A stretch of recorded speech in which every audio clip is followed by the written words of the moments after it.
Baik, jadi Tuhan hanya menjawab doa kita. Amin. Sekali lagi katakan sebelah kiri kamu, saudara, katakan Tuhan hanya menjawab doa. Tuhan tidak menjawab komplain. Tuhan tidak menjawab sungut-sungut. Ya, jadi Tuhan hanya menjawab doa. Ya, betul. Jadi hidup kita itu hanya sejauh kita berdoa. Ya. Baik. Kita akan mendengarkan firman Tuhan. Saudara katakan sekali lagi kiri kanan, mari kita banyak bicara hari ini ya. Katakan saya senang Pastor Ari berkhotbah pagi ini. Amin. Oke. Siapa saudara yang merasa bahwa hidup pernah punya pengalaman, saudara sudah hidup susah ya. Tapi kemudian saudara diabaikan sama orang atau diabaikan keluarga saudara, dicuekin, ditinggalin, tidak ada yang bantu. Ya, pernah nggak punya pengalaman begitu? Coba angkat tangannya. Kayaknya di Kupang nggak ada ya? Ya nggak ada dikit maksudnya. Ya. Bagaimana perasaannya? Sudah susah, hidup susah, nggak ada lagi yang bantu, nggak ada yang peduli, keluarga sendiri juga cuekin. Wih, emosi pasti Ya. Nah, kita akan belajar hari ini apa yang Tuhan Yesus lakukan kepada orang yang berada seperti keadaan seperti tadi itu. Sudah hidup susah, gak ada yang tolong, gak ada yang peduli, dicuekin lagi. Keluarga sendiri dicuekin, orang-orang rumah malah cuekin. Mereka tahu kesusahannya tapi mereka gak peduli. Ya, kita akan lihat apa sih yang Tuhan lakukan kepada orang seperti ini. Oleh karena itu judul firman Tuhan saya adalah Tuhan berhasrat melakukan mujizat melalui hidup kita. Berapa banyak saudara percaya bahwa Tuhan mau melakukan mujizat lewat hidup saudara? Itu kerinduan Tuhan. Makanya ada firman Tuhan katakan, kuduskanlah kepada Yosua, kuduskan dirimu hari ini. Karena besok lewat hidupmu aku akan melakukan mujizat. Banyak orang mau kejar mujizat tapi tidak mau hidup kudus. Banyak orang mau mujizat tapi tidak mau hidup benar. Gak ada mujizat datang, Tuhan yang disalahkan. Tuhan berhasrat untuk melakukan mujizat dalam hidup kita. Amin. Firman Tuhan kita hari ini di Yohanes 5 ayat 1 sampai 16. Saya tidak baca semuanya. Saudara dengarkan saja baik-baik ya. Ini berbicara tentang penyembuhan pada hari Sabat di kolam Bethesda. Ya. Jadi Yesus ini menyembuhkan orang lumpuh di kolam Bethesda. Ya, pada waktu itu ada orang lumpuh di sekeliling kolam Bethesda itu, dikatakan di dalam Alkitab ada begitu banyak orang sakit. Ada orang timpang, orang lumpuh, orang buta, orang tuli yang berkeliling setiap hari dan mereka memang berkemah di situ, tinggal di sekelilingnya kolam Bethesda. Kenapa? Karena mereka mau sembuh. Dan kenapa dinamakan Bethesda? Bethesda itu karena kolamnya itu punya kemampuan untuk menyembuhkan. Karena kenapa? Karena setiap kali malaikat Tuhan masuk ke kolam itu, orang ramai-ramai mereka terjun ke kolam itu, mereka juga jadi sembuh. Belum pernah terjadi ya di kolam-kolam di Kupang ya. Wah, kalau itu ada itu pasti ramai sudah. Ya, jadi dinamakan Bethesda karena kolam itu punya kemampuan untuk menyembuhkan. Jadi orang berkeliling. Nah, tapi kemudian ada satu orang lumpuh di situ yang sudah 38 tahun. Nah, dia menunggu sampai sembuh, akhirnya Yesus memperhatikan dia. 38 tahun menderita, 38 tahun menunggu disembuhkan, gak ada yang ditolong, gak ada yang menolong dia, dicuekin sama orang. Akhirnya mata Yesus tertuju kepada orang ini. Dan Yesus menyembuhkan dia. Itu yang terjadi. Nah, ayat 1 katakan, sesudah itu ada hari raya orang Yahudi, ya. Dan Yesus berangkat ke Yerusalem. Di Yerusalem dekat pintu gerbang domba ada sebuah kolam yang dalam bahasa Ibrani disebut Bethesda dan ada 5 serambinya. Dan di serambi itu berbaring sejumlah besar orang sakit. Ada orang buta, orang-orang timpang, dan orang-orang lumpuh yang menantikan goncangan air kolam itu.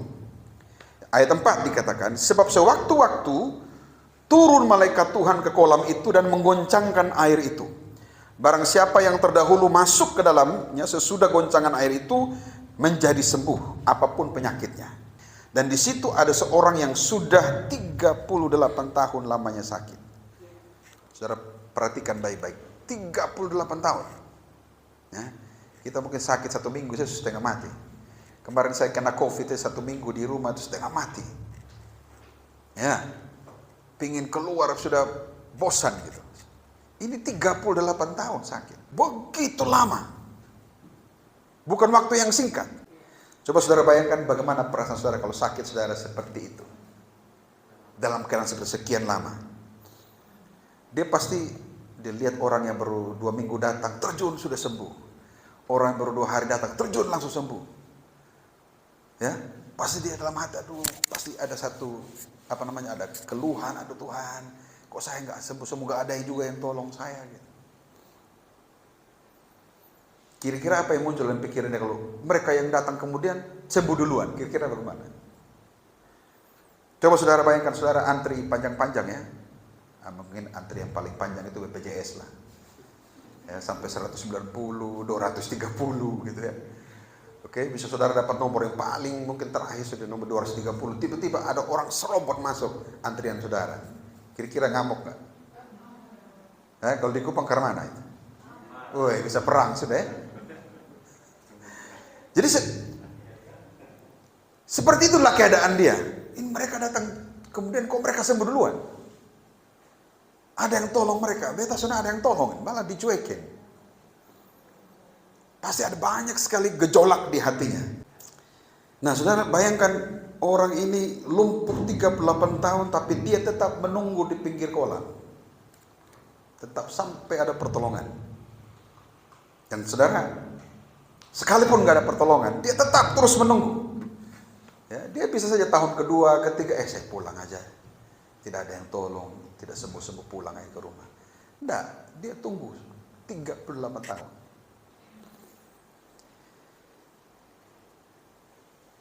Mungkin dari kita ada menghadapi keadaan seperti itu. Berapa saudara pada posisi seperti orang lumpuh ini? Saudara sudah menunggu bertahun-tahun tapi tidak terjadi apa-apa dengan kita. Ya, jangan menyerah. Sabar, pasti ada pertolongan Tuhan. Kita akan lihat bagaimana Tuhan menyembuhkan orang ini. Saudara, saya percaya untuk kita mendapatkan pertolongan Tuhan, menunggu pertolongan Tuhan, itu kita perlu percaya terus. Gak bisa hari ini percaya, besok khawatir. Percaya, khawatir. Percaya, gak bisa. Harus terus percaya. Sama seperti Abraham menunggu 25 tahun baru dia punya anak. Ya, kalau saudara baca di Roma 4 ayat 20-21, Abraham mengatakan begini. Tetapi terhadap janji Allah, ia itu Abraham, tidak bimbang karena ketidakkepercayaan. Nah, bimbang itu artinya begini.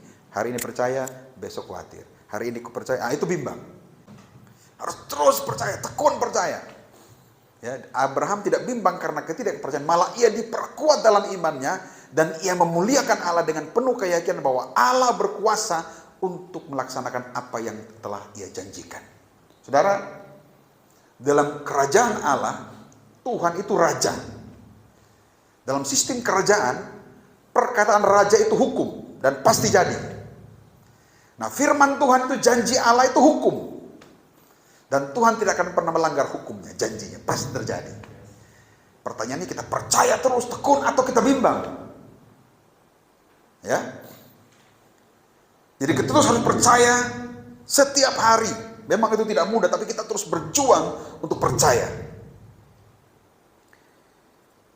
Ayat 3 dikatakan, dan di serambi-serambi itu berbaring sejumlah besar orang sakit. Orang-orang buta dan orang-orang timpang, ya. Dan orang-orang lumpuh yang menantikan goncangan air kolam itu. Ayat 5, di situ ada seorang yang sudah 38 tahun lamanya dia sakit. Dan kemudian ketika Yesus melihat orang itu berbaring di situ dan karena ia tahu bahwa ia telah lama dalam keadaan itu, ya. Kemudian Yesus mendatangi dia. Saudara, kalau kita baca kembali di ayat 3 tadi, di serambi-serambi itu berbaring sejumlah besar orang. Dalam bahasa asli dikatakan a A multitude of people. Jadi itu bukan hanya jumlah kecil, jumlah besar. Bisa ratusan, bisa ribuan. Kira-kira, saudara masih ingat Ponari nggak? Ada yang masih ingat Ponari yang punya batu ajaib? Masih ingat ya? Itu ribuan orang. Kalau saudara bisa lihat gambarnya, kira-kira seperti inilah. Mana gambar Ponarinya? Ya, itu kira-kira begini. Karena orang dengar batunya itu bisa taruh batunya di air, minum langsung sembuh. Ribuan orang. Nah, kira-kira seperti inilah gambaran orang di pinggir kolam Bethesda. Tapi pertanyaannya, kok mata Yesus bisa tertuju sama orang ini?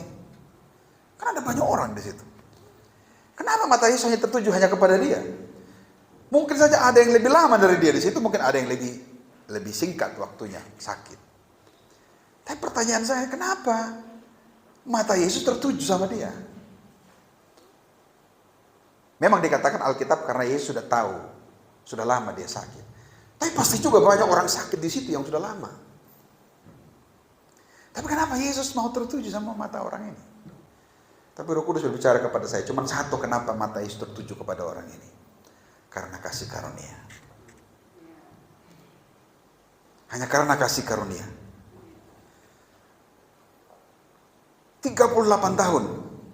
Ya. Saya percaya karena orang ini mendapat kasih karunia Tuhan. Sekalipun yang lain mengabaikan dia. Gak ada yang tolong dia masuk ke kolam untuk disembuhkan.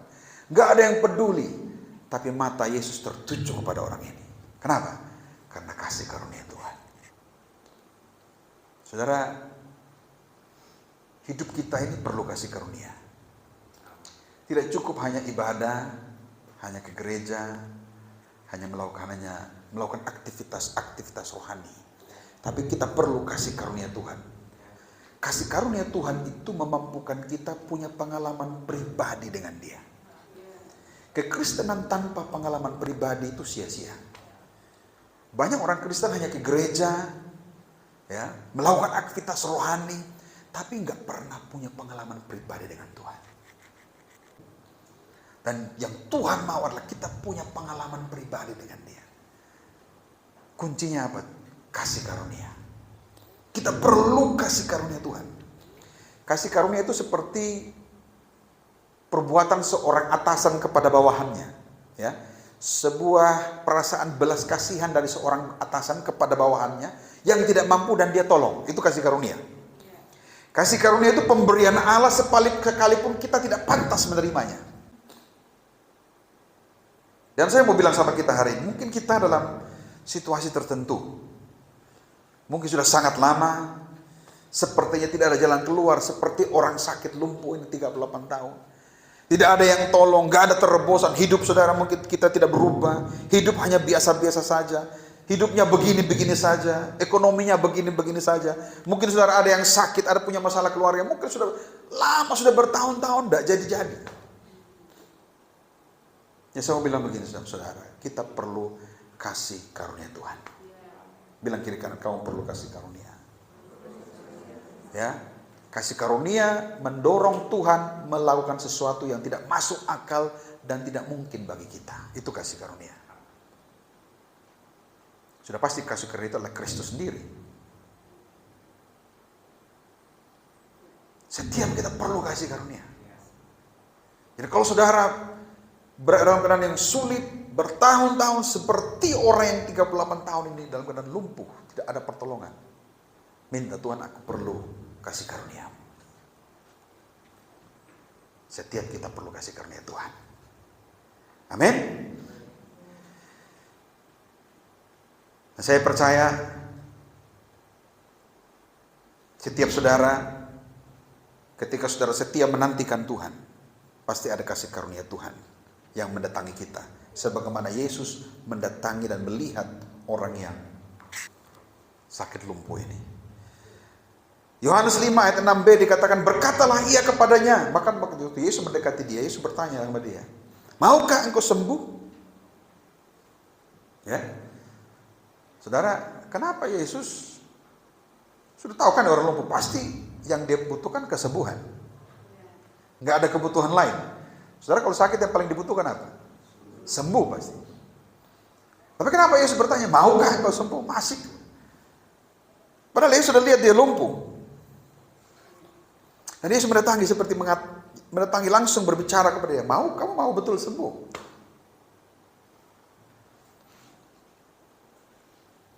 Saudara, jadi di tengah keramaian orang itu Yesus langsung mendatangi dia, bertemu langsung. Minta supaya dia sembuh. Tanya sama dia, mau gak? Betul kamu mau sembuh ini? Ini menggambarkan bahwa Tuhan mau ada satu hubungan keintiman dengan kita. Tuhan mau ada hubungan pribadi dengan dia. Tuhan mau berkomunikasi langsung secara pribadi dengan kita. Ini berbicara mengenai bahwa Tuhan itu menginginkan hubungan kita dengan dia. Tuhan menginginkan keintiman dengan dia. Keintiman pribadi, sentuhan pribadi. Tuhan gak mau dengar dari orang. Ya Tuhan juga gak mau ada yang mewakilkan. Dan dia mau bertemu langsung dengan kita. Dia punya hasrat untuk berhubungan, adalah hubungan keintiman dengan kita. Makanya dia bilang, maukah kamu sembuh? Dia bertanya langsung. Ini bicara mengenai hubungan pribadi yang dia inginkan. Yesus mau supaya kita punya hubungan pribadi, punya keintiman dengan kita. Dia mau kita punya waktu face to face. Dia mau waktu kita punya persoalan, kita masuk ke dalam ruang berdoa dan cari Tuhan. Bertemu dengan dia, berbicara kepada dia, mengungkapkan isi hati kita sama dia. Itu makanya Yesus tanya sama orang ini, kamu mau sembuh? Kan Yesus tahu saya pasti mau sembuh. Buat apa Yesus bertanya langsung? Tengah tinggal datang langsung doa. Kenapa? Karena Yesus mau ada satu hubungan yang terbangun. Ada komunikasi, ada keintiman, ada hubungan pribadi. Itulah kekristenan. Kekristenan itu bukan agama, bukan aturan-aturan, bukan aktivitas rohani, saudara melayani, bukan. Hubungan keintiman dengan Tuhan. Itu Kristen. Jadi, yang Tuhan mau ketika kita punya tantangan, punya masalah, punya persoalan hidup, masuk ke ruang doa. Doa itu adalah salah satu fasilitas yang memang Tuhan sediakan buat kita, buat saudara dan saya. Kita punya hak untuk datang sama Tuhan, minta pertolongan dia. Karena Tuhan menyiapkan akses, nggak perlu ada wakil. Dia mau kita langsung datang pribadi sama dia. Makanya jangan titip-titip doa. Ya, karena sering kita kalau orang pikir, di mana Bapak? Di gereja, titip aja tolong doa bepo anak. Nah, Tuhan tidak begitu, Tuhan tidak pakai perantara. Tuhan mau kita langsung. Ya, bahkan ada seorang hamba Tuhan bilang, Tuhan undang langsung itu. Ya, ini menunjukkan bahwa Tuhan peduli kepada kita. Luar biasa ya apa yang Yesus lakukan. Semua kita punya akses yang sama. Kalau kita punya persoalan hidup, kita bisa datang berdoa. Tidak ada perantara. Yesus tidak mau ada wakil, dia mau hidup kita. Dan jangan juga saudara sebagai jemaat selalu harus cari gembala yang berdoa. Tidak ada perantara. Setiap saudara punya hak datang langsung berdoa pribadi sama Tuhan. Kalau ada pemimpin, ada gembala di situ, ya puji Tuhan, saudara bisa minta berdoa. Tapi kalau gembala nggak ada, berhalangan atau pemimpin berhalangan karena aktivitas lain, saudara bisa berdoa sendiri. Karena tidak perlu perantara. Semua kita punya akses yang sama, punya hak yang sama untuk bertemu Tuhan. Jadi tidak perlu saudara cari-cari pemimpin, cari-cari gembala, beronda. Kita punya akses yang sama. Amin. Tuhan peduli dan dia mau ada pengakuan dari mulut kita. Berseru, berdoa, minta pertolongan dalam setiap area hidup kita. Itu yang Tuhan mau. Ayat 7 dikatakan begini, jawab orang sakit itu kepadanya, Tuhan, tidak ada orang yang menurunkan aku ke dalam kolam itu apabila airnya mulai goncang. Dan sementara aku menuju ke kolam itu, orang lain sudah turun mendahului aku. Ya, sudah perhatikan ayat 7 dikatakan, tidak ada yang bantu menurunkan saya masuk ke kolam itu. Ya saudara, bagaimana kalau kita ada posisi seperti itu? Bertahun-tahun gak ada yang bantu kita. Tidak ada yang menolong. Artinya tidak ada yang perhatikan, tidak ada yang peduli, ya sudah sakit, sudah susah, diabaikan, ditinggalkan lagi. Betapa sakit, bukan hanya sakit fisik, tapi sakit hati juga. Tapi saudara, walaupun orang lain mengabaikan dia, Ada satu pribadi yang tidak meninggalkan dia. Siapa? Yesus. Yesus memperhatikan, mendatangi dia. Itu yang Tuhan lakukan dalam hidup kita. Itulah hasrat dia. Mungkin saudara sedang merasa ditinggalkan. Saudara sedang merasa diabaikan. Tidak dipedulikan, dicuekin. Ya. Tapi dengar baik, Yesus tidak akan pernah meninggalkan saudara. Bilang kiri kanan, Yesus tidak akan pernah meninggalkan kamu.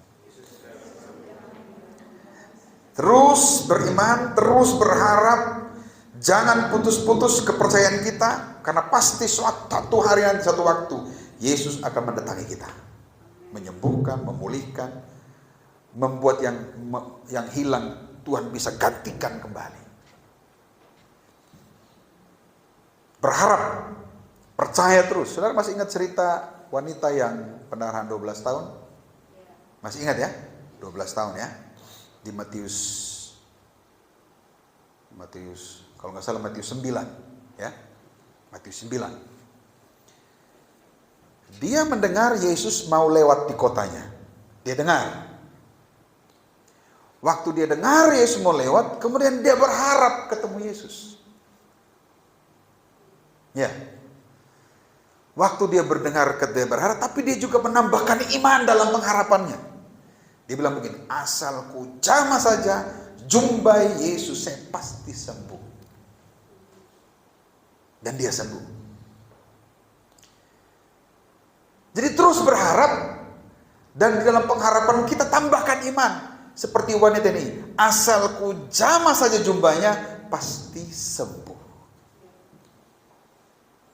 Jadi pengharapan kita tambahkan iman. Saudara berharap apa tahun ini? Mungkin saudara punya rencana tahun lalu karena pandemi gagal semua, terus berharap yang baik tahun ini. Dan tambahkan iman saudara. Saya percaya bahwa mata Tuhan tertuju kepada saya. Tuhan sedang mengontrol segala sesuatu. Dia mengatur musim dan waktu. Rencana Tuhan pasti tidak akan pernah gagal. Tambahkan iman saudara. Asal saya percaya, pasti Tuhan lakukan. Wanita yang mengatakan, asalku jamah saja jubahnya, saya pasti sembuh. Tambahkan iman dalam pengharapan saudara. Amin. Pengharapan, hanya tinggal pengharapan tanpa iman. Ayat 8. Kata Yesus kepadanya, bangunlah, angkatlah tilammu dan berjalanlah. Ya. Bangunlah, angkatlah tilammu dan berjalanlah. Saudara, fungsi tilam itu sama dengan tikar. Nah, kalau orang timur pasti sudah tahu tikar ya. Orang Sumba, orang timur pasti tahu apa itu tikar. Nah, tikar ini fungsinya sama dengan tempat tidur kan? Kita bisa tidur di situ ya. Kita bisa rileks, kita bisa santai. Bahkan kita juga bisa bermalas-malasan di situ. Sesungguhnya tilam inilah yang menahan kesembuhan orang itu. Karena dia tidur terus. Di tilamnya tunggu ada yang tolong. Ya. Karena memang tilam itu memang tempat tidur. Tempat rileks. Akhirnya kalau kelamaan bisa bermalas-malasan di situ. Jadi tidur aja, tunggu ada yang tolong. Jadi tilam ini menghalangi mujizat Tuhan terjadi dalam hidup dia. Tilam ini menghalangi pekerjaan Tuhan dalam hidup dia. Dalam hidup orang lumpuh ini. Ya, makanya Tuhan bilang, bangunlah, angkatlah tilammu. Hei, angkat tilammu. Bangun. Tinggalkan itu tilammu itu. Karena itu menghalangi mujizat Tuhan terjadi. Coba pikirkan, bayangkan apa yang menjadi tilam dalam hidup kita yang sudah bertahun-tahun. Yang menghalangi pekerjaan Tuhan dalam hidup kita. Sesuatu yang sudah lama kita hidupi, kita sudah nyaman, kita sudah enak di sana. Ya mungkin saja itu dosa-dosa yang menahun. Tilam itu bukan bisa juga berbicara mengenai hidup yang penuh dengan kekhawatiran yang bertahun-tahun, kecemasan, akhirnya sakit mah. Tilam itu juga bisa berbicara mengenai kepahitan yang tidak pernah dibereskan sama orang. Terus gak mau mengampuni orang. Tilam itu juga bisa bicara mengenai rasa kesombongan kita. Merasa pintar.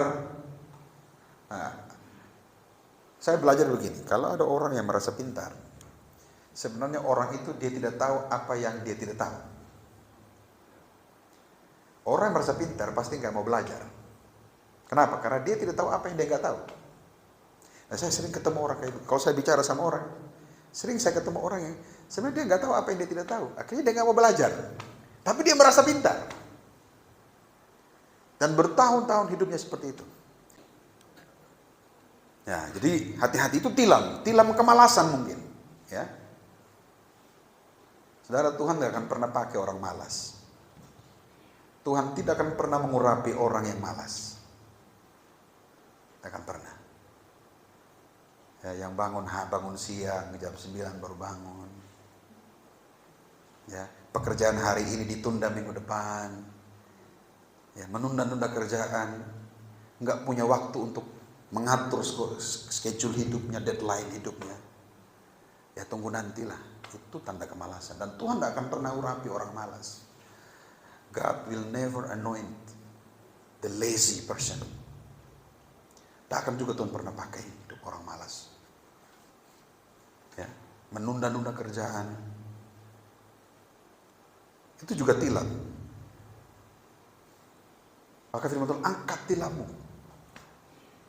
Supaya mujizat bisa terjadi dalam hidup kita. Supaya Tuhan bisa melakukan pekerjaan besar. Saudara yang masih muda, punya kebiasaan pornografi, atau perjabulan, atau hubungan free di luar pernikahan dan sebagainya. Itu tilam yang menahan Tuhan bekerja dalam hidupmu. Angkat tilammu supaya Tuhan melakukan mujizat dalam hidup kita. Dan supaya orang lain melihat kemuliaan Tuhan. Ya. Kita lompat ke ayat 14, dikatakan kemudian Yesus bertemu dengan dia dalam bait Allah lalu berkata kepadanya, engkau telah sembuh. Dan jangan berbuat dosa lagi supaya padamu jangan terjadi yang lebih buruk. Ya, angkat tilammu dan jangan berbuat dosa lagi. Pesannya buat kita, kalau kita diberkati, kita berhasil, kita dipromosi, kita hati-hati. Ya, karena di puncak gunung itu anginnya kencang, lebih kencang daripada di bawah. Saudara, kalau berjalan di atas gunung lebih kencang anginnya daripada di lembah. Jadi kalau saudara diberkati Tuhan, berhasil berada di puncak, hati-hati. Ya, sama juga yang diberkati juga hati-hati, tapi juga yang belum diberkati juga hati-hati juga. Ya, yang belum diberkati hati-hati dengan pikiran kita. Nah, jangan berpikir bahwa memang nasib saya sudah miskin, nasib kita yang tentukan, bukan keadaan yang tentukan. Jadi dalam kamus kerajaan Allah itu enggak ada nasib. Ya, tidak ada nasib, miskin itu tidak ada. Yang ada itu kerajaan Allah itu kerja. Enggak ada nasib dalam kerajaan Allah, ya. Karena setiap kita punya destiny untuk diberkati. Tapi untuk diberkati harus kerja. Nggak ada tidur-tidur diberkati. Bermalas-malasan diberkati itu tidak ada dalam kamus kerajaan Allah. Amin. Perintah Tuhan kepada Adam pertama kali, kelola kebun ini. Jadi perintah Tuhan yang paling pertama, kerja. Nggak ada orang malas-malasan diberkati, nggak ada. Ya. Kerja dengan pikiran, kerja juga dengan memang perlu tenaga, tapi juga dengan berpikir. Berpikir itu kerja loh, saudara. Saudara mikirkan, saya melakukan apa hari ini, bagaimana supaya saya diberkat bagi orang, bagaimana supaya si A bisa berhasil dalam hidupnya, bagaimana saya bantu si B, itu kerja. Apalagi kalau saya gembala, ya saya berdoa itu kerja, baca buku kerja, memikirkan orang berhasil itu kerja. Saudara kerja mungkin di luar, tapi kerjaan saya melihat bagaimana supaya orang berhasil diberkati, itu kerjaan saya. Melihat supaya potensi hidupnya diaktifkan, supaya semua emas, semua berlian dalam hidup orang itu keluar. Dia berhasil dalam hidupnya, itu pekerjaan. Pekerjaan saya sebagai gembala. Nah, saudara mungkin kerja di kantor, kerja. Perintah Tuhan yang paling pertama kepada manusia adalah bekerja. Jadi berkat itu bukan uang, bukan fasilitas. Kerja itu berkat. Karena Alkitab bilang, akulah yang memberikan kekuatan kepadamu untuk memperoleh kekayaan. Jadi kekuatan untuk bekerja.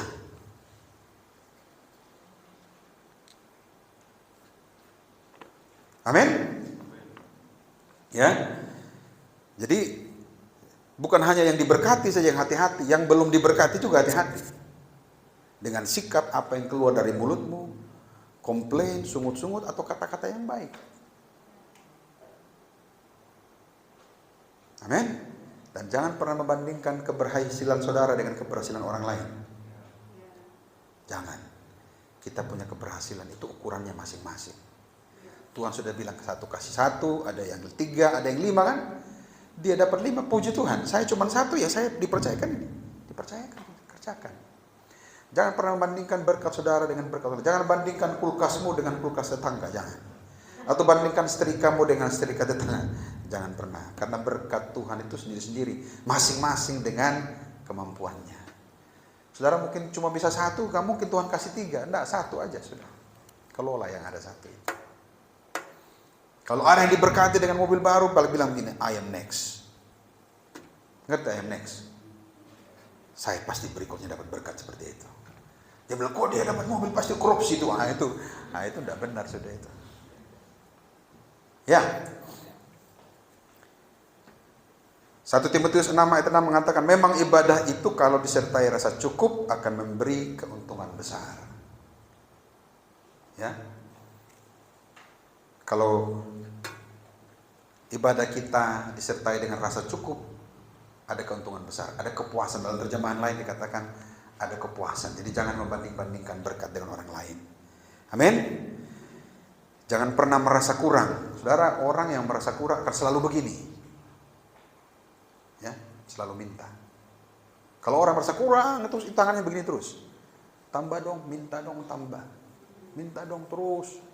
Jadi hanya mau menerima aja. Merasa kurang terus itu mental miskin. Nah kita kalau kita merasa kurang terus, kita sulit untuk memberi.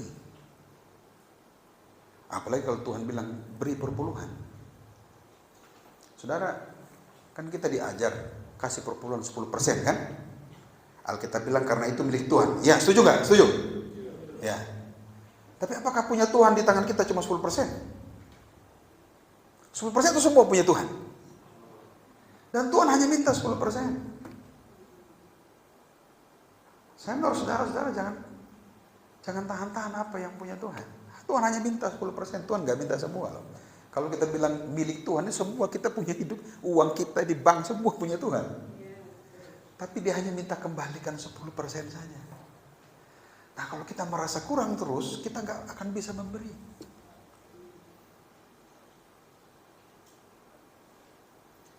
Tanda kita percaya sama Tuhan adalah Dia sebagai sumber hidup, kita setia memberikan perpuluhan kita.